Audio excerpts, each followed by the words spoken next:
Vamos lá. Abra sua Bíblia em João 14:6. Jesus restaurou ali, sabe o que foi? A alegria daquelas pessoas. A alegria. Jesus é o restaurador da alegria. Quando a alegria acaba, ele vem restaurar a alegria. Sua casa está sem alegria, ela precisa de Jesus. Sua casa está sem paz, ela precisa de Jesus. Só pode ser alegre quem tem Jesus. A alegria verdadeira é só para quem tem Jesus. Felicidade não é dinheiro, é Jesus na vida da gente. O livro de João, capítulo 14, versículo 6. Respondeu-lhe Jesus: eu sou o caminho, a verdade e a vida. Ninguém vem ao Pai senão por mim. Se vós me tivesseis conhecido, conhecereis também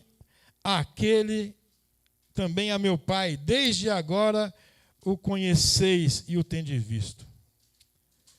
Desde agora o conheceis e o tendes visto. Eu vou repetir. Respondeu-lhe Jesus: eu sou o caminho, a verdade e a vida. Ninguém vem ao Pai a não ser por mim. Se vocês me tivesseis conhecido, conhecerias também a meu Pai. Desde agora o conheceis e o tendes visto. Essa palavra Jesus deu como resposta. A resposta dos discípulos. Jesus estava conversando com seus discípulos e não era que o povo estranho, era povo de Deus, povo de Jesus, era gente que andava com ele. E Jesus reuniu os discípulos e estava falando para eles assim: olha, não se turbe o vosso coração, credes em Deus, credes também em mim. Na casa do meu Pai há muitas moradas. Se não fosse assim, eu não teria dito: vou preparar-vos lugar. E quando eu for e vos preparar lugar, voltarei e vos receberei para mim mesmo, para que onde eu estiver, onde eu estou, estejais vós também. Aí um discípulo de Jesus diz, e Jesus disse: e vós sabeis o caminho para onde eu vou. Aí os discípulos disseram, o Tomé, né? Aí o Tomé disse: Senhor, não sabemos para onde vai, como saber o caminho? O Tomé é o cientista do grupo. O cientista é aquele que quer ver para crer. E o povo de Deus, o homem e a mulher de fé, não é aquele que vê para crer, é aquele que crê e depois vê. E o Tomé era o homem, o cientista da Bíblia, aqui, né, representando a ciência. Ele falou: eu só acredito que Jesus ressuscitou se eu ver os furos na mão dele, se eu ver o ferimento e colocar o dedo. Aí Jesus apareceu e disse: quer pôr o dedo aqui? Ele ficou sem graça. Mas ele era o cientista do grupo. E aqui ele vai falar para Jesus: se a gente não sabe o caminho, se a gente não sabe para onde o Senhor vai, como a gente vai saber o caminho? Aí Jesus vai dar uma resposta, que a resposta é que Ali falou aqui. Ele falou assim: se vocês me conhecessem, conhecer no hebraico lá, quando diz, e Adão conheceu a Eva, e Jacó conheceu a Raquel, e Jacó conheceu a Lia. Não é um conhecer de nice to meet you, não, prazer, não. É um conhecer de ter uma relação sexual, é uma intimidade. É uma intimidade. Conhecer é coabitou, é intimidade. Quando Jesus diz, se vocês me conhecessem, não é prazer, eu sou Jesus, não. Conhecer é na intimidade. Se vocês soubessem quem Jesus é de verdade, se você tivesse vida com Jesus, soubesse quem ele é de verdade, você ia saber. Ele estava dizendo isso para os discípulos: vocês iam saber que eu sou o caminho, eu sou a verdade, eu sou a vida. Irmãos, essas três coisas que Jesus disse que ele é, resumem a nossa vida. Porque tudo na nossa vida resume-se em caminho, verdade e vida. Caminho, verdade e vida. Tudo se resume a caminho, verdade e vida. Primeira coisa, você tem que decidir o caminho que você vai andar. O caminho que você vai andar. Você decide o caminho que você vai andar. Agora a gente está vendo os Jogos Olímpicos aí, as pessoas ganhando medalha. Aí a gente vê, eu vi alguns vídeos lá, gostei, me emocionei, achei lindo aquilo. Alguns vídeos, por exemplo, como da Rebeca, que ganhou agora a medalha de prata lá 2 vezes, uma de bronze, na ginástica. Aí mostrou uma foto dela, um vídeo dela, quando ela tinha acho que 6 anos, 5, 6 anos. Ela falando, porque uma voz bem fininha, falando lá, bem criancinha, que estava aprendendo com as outras grandonas lá e tal. Se naquele dia, daquele vídeo, se naquele momento aquela menina desistisse e fosse ser outra coisa, hoje ela não teria, essa semana ela não teria ganho essas medalhas. Quando ela decidiu andar no caminho da ginástica olímpica, quando ela decidiu andar no caminho de ser atleta, isso trouxe ela até ganhar uma medalha. Se ela desistisse e fosse seguir outro caminho, ela não estaria lá agora na França, em Paris, ganhando medalhas. Então ela não está lá porque ela teve sorte, não, porque ela decidiu, ela escolheu o caminho que ela ia andar. E o caminho que ela escolheu levou ela até lá. Tem gente que quer chegar no caminho do pódio, mas não quer o conflito, não quer o confronto, não quer a batalha, não quer a disputa. Tem gente que quer vencer na vida, mas não sabe que para vencer você tem que lutar muito. Para uma pessoa ganhar uma medalha, ela tem que desbancar várias pessoas. Ela não teve que lutar só contra aqueles adversários daquele dia. Ela teve que lutar durante a vida toda contra todos os adversários. Por exemplo, com uma cama quente num dia de chuva. Que você tem que largar a cama quente para sair na chuva. Como você tem que largar o conforto da casa para ir para o seu treino. Como esses atletas não é igual a gente, que a gente come o que quer, eles não podem comer uma série de coisas. Eles vivem uma vida extremamente regrada, de não poder comer nada. Uma vida regradíssima. Mas eles escolheram esse caminho. E eles andam firmes nesse caminho. Então, o caminho que a gente escolhe determina a nossa vida. Tem pessoas que dizem, eu não tive sorte na vida. Não, você escolheu caminhos errados para andar. Você escolheu caminhos tortuosos para andar. Tem uma ilustração que diz o seguinte, tinha um povoado aqui, um outro povoado bem longe. E um bezerro desgovernado fugiu da fazenda e saiu no meio do mato correndo desesperado, no meio do mato, e foi abrindo a mata, fazendo curva, igual um louco, correndo desesperado, até chegar no outro povoado. Aí os outros animais aproveitaram que aquele caminho já estavam uns matos amassados, começaram a andar por ali também. Aí outros bichos também. Aí o caçador também começou a andar naquele caminho, as pessoas também. Aí aquele caminho amassado virou um caminho sem mato. Aí todo mundo que ia de um lugar para o outro começava a andar no mesmo caminho. Aí aquilo virou uma estrada. E por anos aquilo foi uma estrada principal. Para ir de uma cidade para outra tinha que passar naquele caminho tortuoso. Ou seja, o ser humano racional podia pensar, daqui lá é só fazer um caminho reto. Não, eles fizeram um caminho assim e continuaram fazendo. Por quê? Porque já está feito, né? Vamos aproveitar. Mas quem fez esse caminho? Um bezerro louco. E as pessoas estão andando num caminho que um bezerro fugitivo louco fez. E nenhum homem parou para pensar, puxa, vamos fazer uma estrada reta, é mais racional, o caminho é mais rápido. Não, ficaram andando no caminho do bezerro louco. É a mesma coisa. Jesus nos deu um caminho, Ele é o caminho. E tem pessoas, e o mundo está andando no caminho que o bezerro louco, Satanás, fez. Eles estão andando. Cheio de desvio, cheio de caminho. Há vários caminhos para o inferno, mas só um para Deus. E o caminho para Deus é Jesus. Não adianta criar outros caminhos alternativos. No passado se dizia, quem tem boca vai a Roma. Existia outra que era assim, todos os caminhos levam a Roma. Sim, porque Roma, quando conquistava uma cidade, um povo, um país, eles voltavam de lá abrindo uma estrada. Então todas as estradas levavam a Roma, todos os caminhos. Porque todo país conquistado por Roma abriu uma estrada até Roma, todo lugar. Então todos os caminhos levam a Roma. Todos os caminhos levam ao inferno, mas só um leva a Deus, Jesus. Eu sou o caminho, a verdade e a vida. Ninguém vai ao Pai senão por mim. Você quer ir servir a Deus, você tem que ir por Jesus. Não é simplesmente, vou guardar os 10 mandamentos. Nunca matei ninguém, nunca roubei, nunca furtei. Eu guardo os 10 mandamentos. Não, meu irmão. É Jesus. Aqui não é o caminho para Deus, é os 10 mandamentos. Não, é Jesus. O caminho para Deus é Jesus. Você tem que andar em Jesus. Ele é o caminho. Você tem que estar nele, com ele, nele, vocês têm que andar nesse caminho. Ele é o caminho, ele é a verdade. Muita gente busca a verdade aqui, verdade ali. A verdade é Jesus. Os gregos buscavam a verdade, achando que a verdade era uma ideia. A verdade é uma ideia, mas Santo Agostinho disse, a verdade não é uma ideia, a verdade é uma pessoa. E essa pessoa é Jesus. Essa pessoa é Jesus. Então nós precisamos buscar a Jesus, andar com Jesus, viver com Jesus, viver como Jesus. A proposta de Jesus não é viver com Ele, mas viver como Ele. Quando Jesus chamou os discípulos, Ele não chamou os discípulos para serem crentes, Ele chamou os discípulos para andar com Ele. Chamou-os para andar com Ele, andar com Ele. E Deus nos chamou para andar com Ele. Nós temos que andar com Jesus. Tudo o que você for fazer, você tem que pensar, Jesus faria isso? Porque você tem que andar no caminho de Jesus. E é Jesus o caminho. Eu quero dizer, irmãos, que eu vejo na internet as pessoas brigando por isso, por aquilo, por verdades. Eu fico vendo os crentes brigando por política, brigando por essas coisas. Eu falo, está sobrando tempo para esses crentes.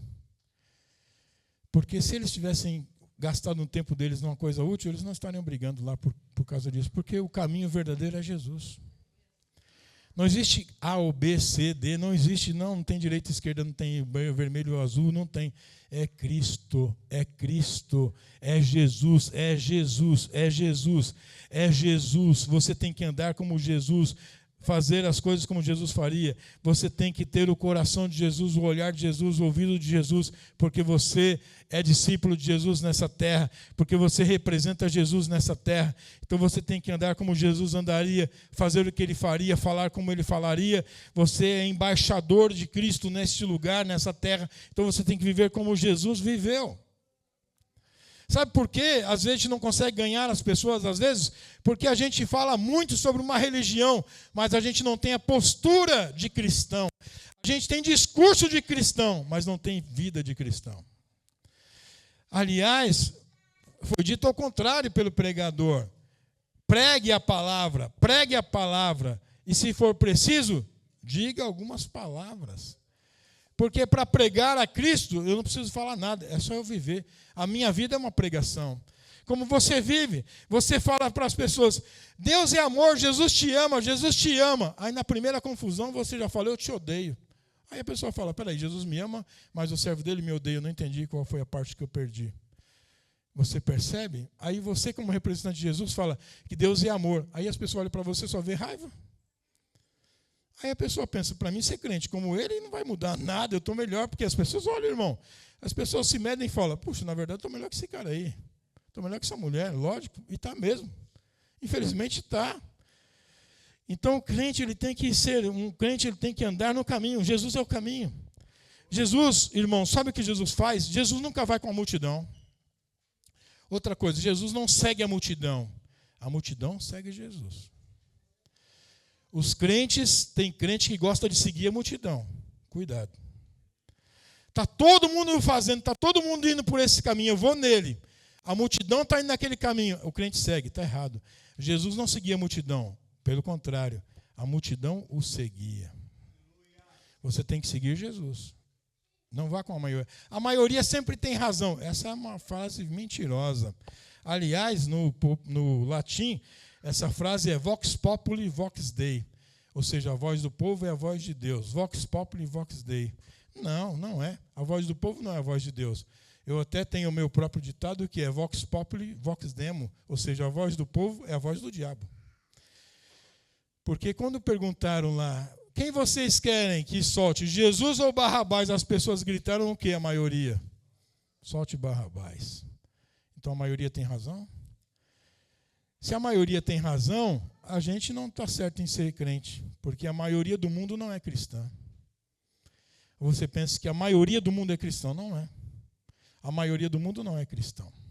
O mundo já não é mais um mundo totalmente cristão. A maioria não é. Já as outras religiões cresceram, o ateísmo cresceu, o cristianismo já não é mais a maioria do mundo, não é.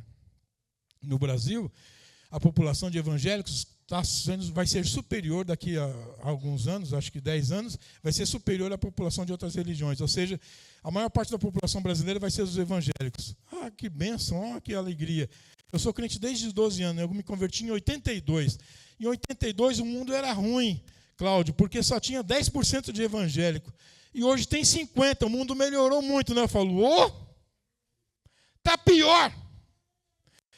Antigamente era 10% de crente, hoje é 50%. O mundo melhorou? Piorou. Piorou. Está muito pior, sobretudo porque naquela época, ruim era só o mundo, as igrejas eram boas.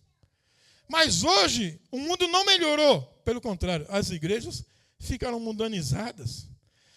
Os 40% a mais de evangélicos não influenciaram o mundo e o mundo mudou. Não, eles foram influenciados a igreja, os outros 10% que mudou. Agora nós somos 50% de evangélicos, 100% de ímpios, porque é uma igreja ímpia. Porque nós não cremos em Deus, porque nós não servimos a Deus, porque somos uma igreja dura, uma igreja repressiva, uma igreja que separa, uma igreja que destrói, uma igreja que destrói famílias, uma igreja que separa pessoas, uma igreja que separa o joio do trigo, o boi, os ovelhas e lobos, e não somos os donos para separar nada. Nós não devemos separar. Uma igreja que anda com o peito estufado, e quando você vê a plantação do joio e do trigo, os dois são iguais. E você só percebe a diferença na hora da colheita. Porque na hora da colheita, o trigo está cheio. E ele se curva por causa do peso do cheio. Ele se curva. Mas o joio, como está vazio, continua do peito estufado. Aí é fácil. O proprietário da plantação olha e fala: todo mundo que estiver de cabeça levantada aí com o peito estufado, é só cortar, é joio.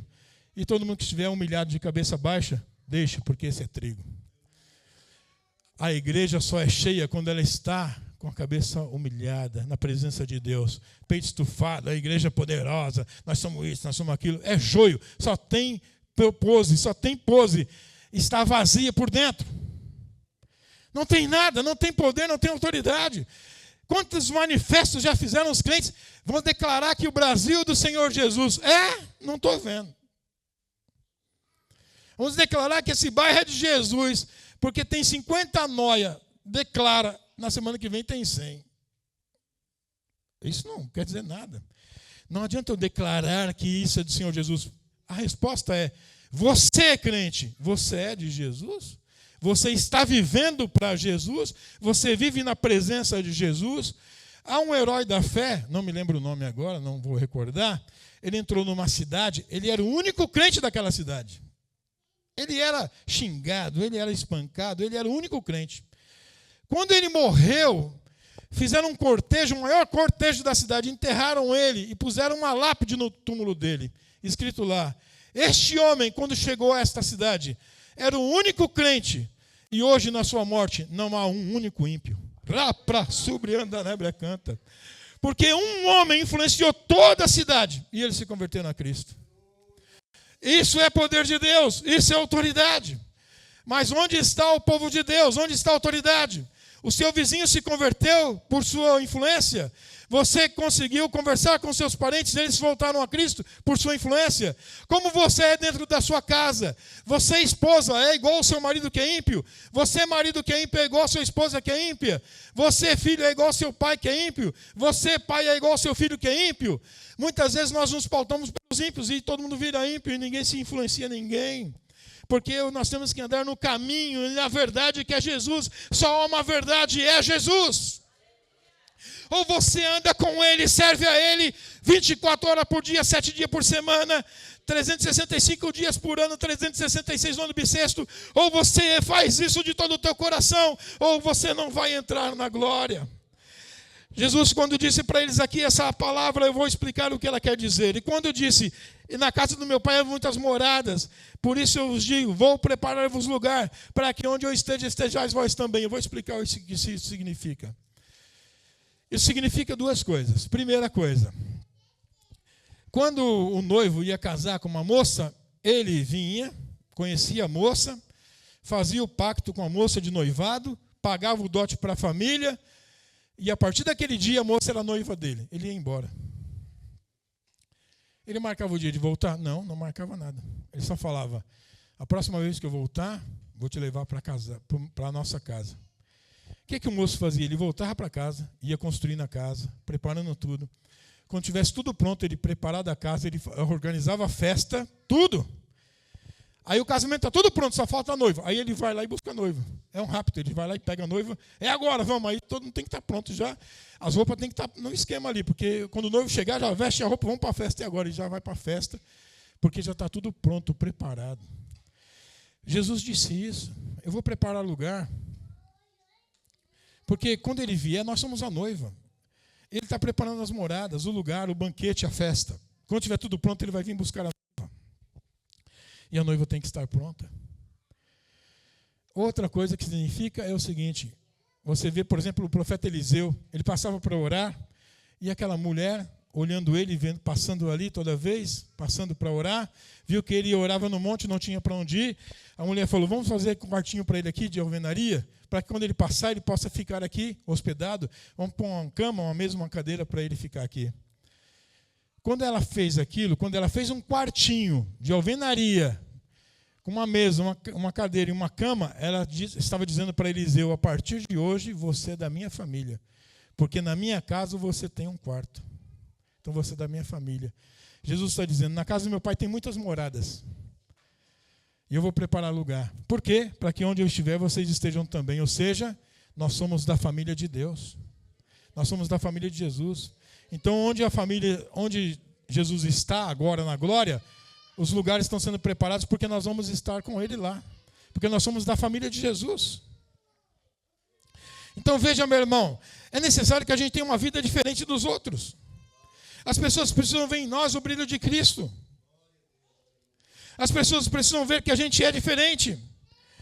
O crente não leva desaforo para casa, não, ele entrega no altar. O crente não conta a sua ansiedade para qualquer um, não, ele lança sobre o Senhor. O crente não sai reclamando para as pessoas em cada esquina, não. O crente ora a Deus e conta as suas lágrimas e o seu choro lá. O crente fala com Deus, o crente fala para Deus, o crente vive com Deus, o crente vive para Deus. Essa manhã eu só quero que a gente reflita como nós estamos. Não é uma profecia de acusação, é uma profecia de advertência. O importante, irmão, é que você entenda uma coisa. Quando um pregador prega alguma coisa, qual é o ouvido mais próximo da minha boca aqui? É o meu. O ouvido mais próximo dessa boca que está falando é o meu.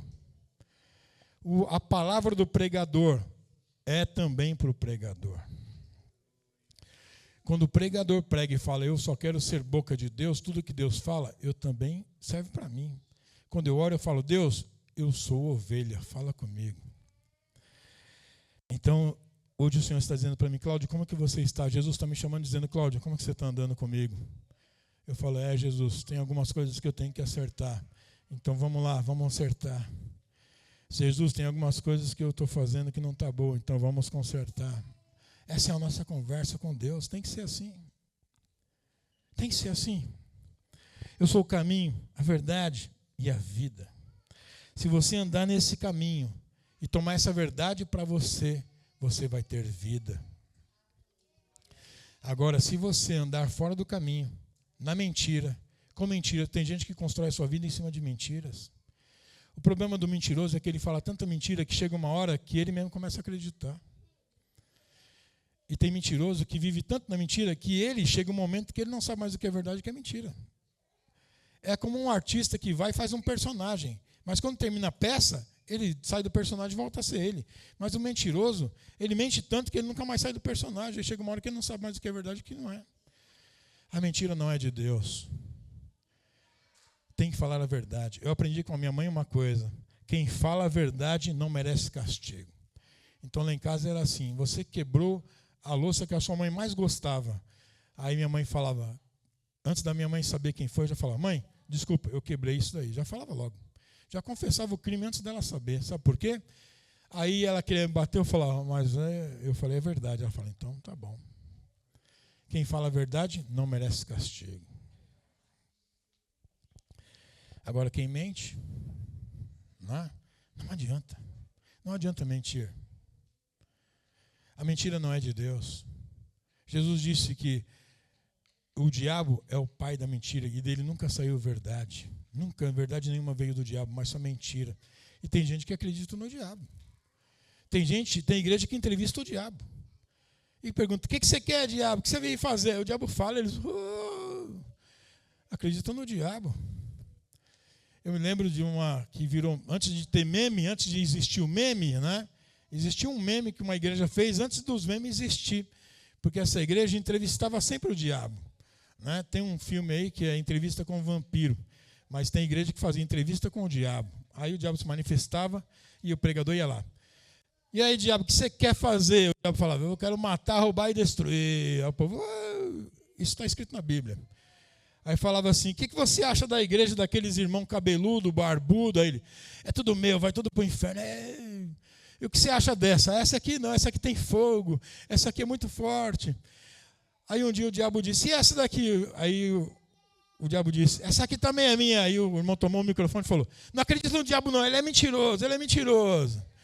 Ou seja, enquanto o diabo concordou com eles, o diabo falava a verdade. Mas no dia que o diabo discordou, irmão, culto não é para o diabo falar, é para Deus falar. O diabo tem que se calar e sair, porque aqui nós estamos na presença de Deus. A única boca que deve se pronunciar aqui é a boca de Deus. Eu quero lá saber o que o diabo tem a dizer, eu não tenho nada com ele, meu negócio é com Deus. Quem anda com Deus não teme o diabo. Quem anda na presença de Deus não está nem aí com Satanás, porque eu não tenho nada com ele, meu negócio é com Deus. É a ele que eu sirvo, é para ele que eu vivo, e acabou. Mas aí o diabo vai te atacar. Quem me guarda é o Senhor. Eu ando com ele, é ele quem me guarda. Se o Senhor não guardar, em vão vigia o sentinela. Aí eu vou andar armado porque tem um monte de ladrão pela rua. Aí eu puxo minha arma e mato a pessoa. Eu conheço pessoas que morreram, conheci pessoas que morreram com a própria arma. Quem me guarda é o Senhor.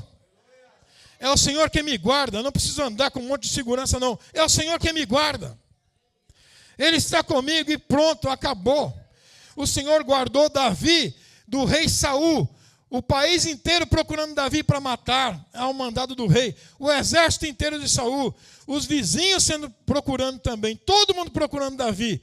E ele não foi achado. Por quê? Quem guardou ele? Deus guardou. Nabucodonosor achou que podia matar aqueles moços. Jogou 3 moços na fornalha. Mandou aquecer 7 vezes mais. Aqueceu tanto que o cara que abriu o forno para jogar os moços morreu só com o bafo. O bafo que saiu já matou o cara. Jogou os moços amarrados lá dentro. Ele matou os moços. Pelo contrário, jogou 3. Quando foi ver, tinha 4. E o quarto era como os deuses. Como um Deus. Era Jesus. Jesus estava andando lá com eles. Jesus estava conversando com eles. E aí, tudo bem? Como é que vocês estão? Eu estou bem, Jesus. Glória a Deus, o Senhor está aqui. Ai, que bênção. E o fogo? Que fogo? E Jesus ali com eles. E eles andando. Aí Nabucodonosor disse, não. Esse Deus de Sadraque, Mesaque e Abednego é verdadeiro Deus. Quem disser que qualquer pessoa que disser mal contra este Deus vai ser morto, porque esse Deus é Deus. Sabe qual foi a resposta dos moços para Nabucodonosor? Nabucodonosor, não há quem possa livrar da minha mão. Os moços disseram assim, se o nosso Deus quiser, ele pode. Mas mesmo que ele não queira, nós vamos continuar adorando a ele. Essa resposta é boa, porque os crentes de hoje, eles não têm essa resposta. Os crentes de hoje é assim, se o Senhor não fizer isso, o Senhor não é Deus. Nabucodonosor queria ouvir isso, não. O que os moços disseram? Se Deus quiser nos livrar, ele vai livrar, ele pode. Mas se ele não quiser e não livrar, não tem problema. A gente morre, mas adorar o seu Deus, a gente não adora. A gente vai morrer queimado dando glória a Deus. E Deus foi lá, irmão, é assim que tem que ser. Deus está comigo, eu passo pela luta. Se esse crente não fica doente, não fica doente. Crente nunca fica doente, para quê? Crente vai no hospital. Aí os crentes falam, crente não fica doente. E está usando dentadura, óculos, e com um cartão do plano de saúde no bolso. É hipocrisia. Um pastor disse para a irmã não vai cantar mais no grupo das irmãs, porque a irmã é mentirosa. E a irmã disse, por que, pastor? Porque olha aí seu cabelo, esse implante aí. Você aumentou o seu cabelo, isso aí não é seu. Não é de Deus, não é seu. A irmã disse, pastor, o senhor tem uns dentes bonitos, né? Esses dentes é tudo o senhor? Ele disse, não, é uns implantes, uma dentadura. Então o senhor também é mentiroso. Porque isso aí também não é de Deus. O senhor que pôs aí. Porque o pau que bate em Chico, bate em Francisco. Não é? Por que a lei de Deus só vale para mim, não vale para os outros? Está errado, meu irmão. Entendeu? Quem andar com Deus, ande com Deus. Esse negócio de ser fiscal de pecado não é de Deus, não. Se é fiscal do pecado alheio, cuide do seu. Fiscal de pecado alheio é o marronzinho da fé, anda com a prancheta anotando quem está em pecado e quem não está, vai cuidar da sua vida. Vai entrar na presença de Deus e cuidar da sua vida. Sabe o que Deus vai te mostrar? Não vai te mostrar quem está em pecado. Se você andar mesmo com Jesus, Ele não vai te revelar quem está em pecado. Ele vai te revelar quem precisa de ajuda. Tem tanta gente precisando de uma cesta básica, precisando de uma roupa, precisando de uma oração, e Deus vai te revelar quem está em pecado. Deus vai te revelar quem precisa de uma ajuda, de uma oração, quem precisa de um apoio, quem precisa de uma palavra. É isso que você tem que ir lá, é nessas pessoas. E não ir acusando, de casa em casa, acusando o pecado dos outros, não. Aí Deus me mostrou, eu vim aqui para falar que você não está em pecado. Agora, Deus, onde eu vou? Aí vai na outra casa. Agora eu vim aqui que Deus mostrou que eu estou em pecado. Aí a irmã que estava passando necessidade, Deus não mandou, não, porque Deus não está preocupado com a irmã da necessidade, Deus está preocupado com a vida do. Está errado, meu irmão. Esse cristianismo é hipócrita, é mentiroso.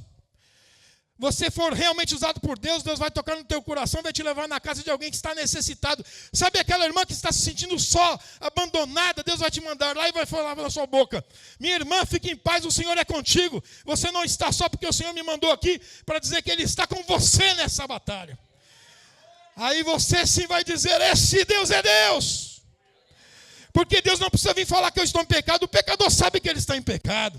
Ele sabe que ele está errado, porque o Espírito Santo fala com ele. Agora o necessitado precisa de alguém de Deus para ir lá e dizer: Deus está com você. Não tema, porque Deus está com a sua vida. Mas aí é difícil, né? Aí você passa uma angústia, você conhece 50 profetas, aí você passa um dia terrível, angustiado, passando necessidade, não vai nenhum lá. Aí você pisa fora, aparece os 50 no seu portão. Você pecou, aí você pecou. Ah, tá bom, obrigado. Você pecou e vai para o inferno. Irmão, fala alguma coisa que a Bíblia não diz, que isso eu já sei. Alma que pecar, essa morrerá. Eu quero que Deus fale comigo aquilo que ninguém está falando. Que Deus nos ajude. Caminho, verdade e vida. Eu quero encerrar dizendo para você o seguinte: nós precisamos restaurar o nosso altar. Nós temos que ser crente de verdade. Ser cristão de verdade. Você é estourado? Então se converta. Porque o Espírito te domina. Pastor, mas o meu temperamento é esse, meu tempero é esse. Ah, é? Seu tempero é esse? Nem o Espírito pode te mudar? Eu vou te apresentar um cara na Bíblia chamado Pedro. Esse cara era nervoso, violento, briguento. Já deu logo uma peixeirada na orelha do soldado. Você acha que ele mirou a orelha? Ele mirou o pescoço. Ele queria cortar a cabeça do cara. Aí o cara desviou, acertou a orelha, mas ele queria arrancar a cabeça do cara. Esse era o Pedro. Valente, né? Valente. Mais ou menos, porque na mesma noite ele negou Jesus 3 vezes e se escondeu. Enfim, né? Agora, esse Pedro, Jesus disse para ele: Pedro, quando você era jovem, você se vestia e fazia o que você queria. Ia para onde você queria. Mas vai chegar um dia, você vai envelhecer. As pessoas vão te amarrar, vão te levar para lugar que você não quer ir. E você não vai falar nada. Sabe por quê? Porque ele vai ser transformado. Aí esse Pedro valente, então, virou o apóstolo Pedro, que escreveu as epístolas de Pedro. Você lê lá, vê se é aquela epístola de um valente, de um homem desesperado. Não. Aí você vai ver esse Pedro, quando ele vai morrer, vão crucificar ele, ele fala assim: eu tenho uma coisa a dizer. Tipo, o Pedro do passado ia começar a brigar, xingar todo mundo. Aí o Pedro fala: eu só quero fazer um pedido. Vocês podiam me pôr de cabeça para baixo? Porque o meu Senhor morreu assim, eu não sou digno de morrer igual a ele. Queria ficar de cabeça para baixo. Olha o temperamento dele. Era assim, tipo, ele não ficou irado. Ele falou: eu aceito o sacrifício. Na verdade, eu só quero que fique. Ficou pior ainda, né? Ele aceitou. Quando Paulo chamou a atenção desse Pedro, o Paulo era novo convertido em relação a Pedro. Pedro andou com Jesus. Aí o Paulo chega depois e ainda chega. E o Paulo chega no Pedro e diz: Pedro, você é hipócrita, porque você, quando está com os judeus, anda igual judeu, finge que é judeu. Quando está com os gentios, você se faz gentil. Você é hipócrita. O que Pedro fez? Deu um soco no Paulo. Não. Ele entendeu o que Paulo estava dizendo e se consertou. Sabe quem faz isso? É o Espírito. Aí tem gente que fala: não, pastor, é porque eu sou nordestino. Nordestino é assim, eu sou espanhol. Irmão, não tem uma raça que Jesus não possa transformar. Quem roubava, não roube mais. Quem mentia, não minta mais. Quem matava, não mate mais. A Bíblia diz: quem roubava, não roube mais. Antes trabalhe para ter para si e para ajudar os outros. Ou seja, antigamente o cara era ladrão, tomava as coisas dos outros. Agora ele se converteu, ele vai trabalhar e o que ele ganhar ele ainda vai dar para os outros. Isso é conversão. Conversão não é. Antigamente eu vivia de cabelo cortado, agora eu não corto mais, eu me converti. Eu só usava calça, agora eu uso saia. Eu usava bermuda, agora eu só uso calça. Aí eu usava a camisa regata, agora eu só uso terno e gravata. Isso não é conversão. Isso é mudança de guarda-roupa. Mudar o guarda-roupa é fácil, é só ir na loja. É prazeroso. Agora, mudar o coração, só Deus pode fazer.